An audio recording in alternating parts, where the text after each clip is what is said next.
स्वागत है आपका। मैं हूं पुनीत मिश्रा। क्या 2023 के चुनाव के पहले एमपी में बीजेपी यूपी के फॉर्मूले पर जा रही है? आखिर एमपी में उठी हिंदुत्व की हुंकार के मायने क्या है? क्या ग्वालियर चंबल में सिंधिया का विकल्प तलाश पाएगी कांग्रेस? क्या इस इलाके में पूरी हो पाएगी कांग्रेस की एक अदद चेहरे की तलाश? उधर केन बेतवा परियोजना को हरी झंडी। क्या चुनाव के पहले यूपी और एमपी की सियासी जमीन मजबूत करने का दांव है? देखिए, खबर में दम है।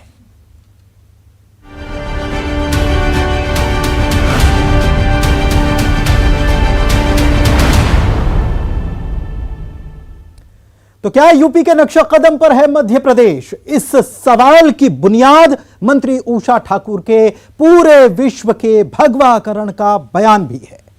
चिकित्सा शिक्षा विभाग में फाउंडेशन कोर्स में आरएसएस की विचारधारा के पाठ का प्लान भी, और बीजेपी का वो साइबर संवाद भी जिसका विषय रखा गया था कट्टरपंथी इस्लाम का राजनीतिक उदय और चुनौतियां। सवाल यह कि क्या इस सब के साथ 2023 के विधानसभा और 2024 के लोकसभा चुनाव की दिशा तय की जा रही है?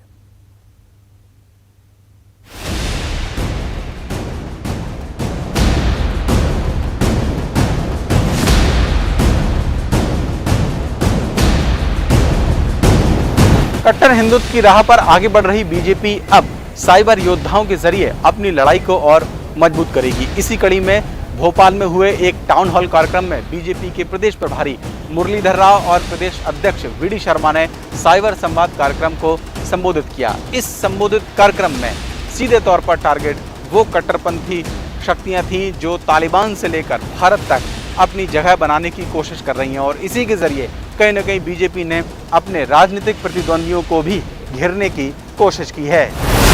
एमपी में हिंदुत्व की हुंकार। संस्कृति मंत्री उषा ठाकुर का बयान कि अगर विश्व में शांति और सौहार्द चाहिए तो पूरी दुनिया का भगवाकरण करना होगा। अब जहां से आवाज बुलंद हुई वो एमपी इस बयान से कैसे बेअसर रहेगा? संपूर्ण जगत को अपना विश्व को अपना परिवार मानता हो, उस संस्कृति का परचम तो फहराना ही चाहिए। पूरे विश्व का भगवाकरण होना चाहिए, तो ही मानवता सुख शांति से रह पाएगी। एमपी में यूपी फॉर्मूले की दूसरी मिसाल। अफगानिस्तान और तालिबान के तड़के के साथ भोपाल में टाउन हॉल के जरिए इंडिया रिजेक्ट इस्लाम पर प्रदेश बीजेपी अध्यक्ष वीडी शर्मा और मुरलीधर राव का साइबर योद्धाओं से संवाद।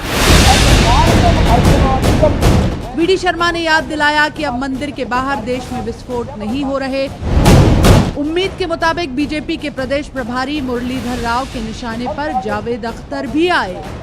न मुंबई ब्लास्ट होंगे, न किसी मंदिर पर ब्लास्ट होंगे, न किसी रेलवे स्टेशन पर ब्लास्ट होंगे। अब कुछ नहीं होगा तो क्या करेंगे?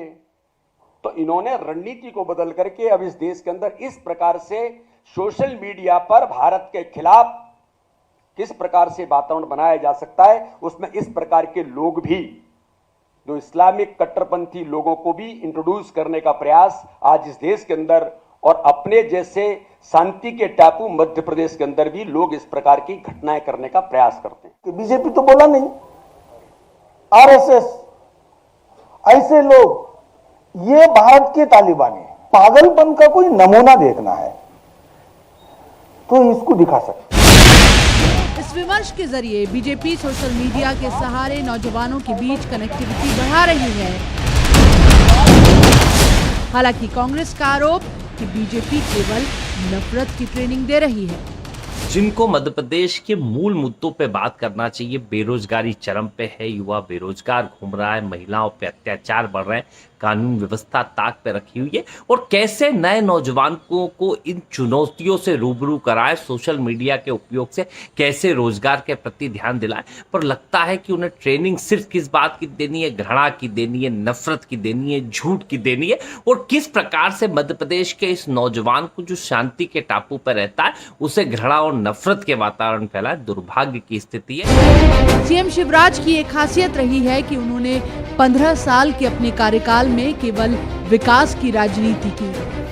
सवाल यह है कि इन मुद्दों को उठाने के पीछे असल मकसद क्या है? क्या एमपी में बीजेपी चुनाव के पहले मुद्दे बदल रही है, वरना एमपी में कट्टरपंथी इस्लाम की चर्चा कराने की जरूरत क्यों पड़ी? भोपाल में शरद श्रीवास्तव के साथ bureau report, news 18 Madhya Pradesh, Chhattisgarh.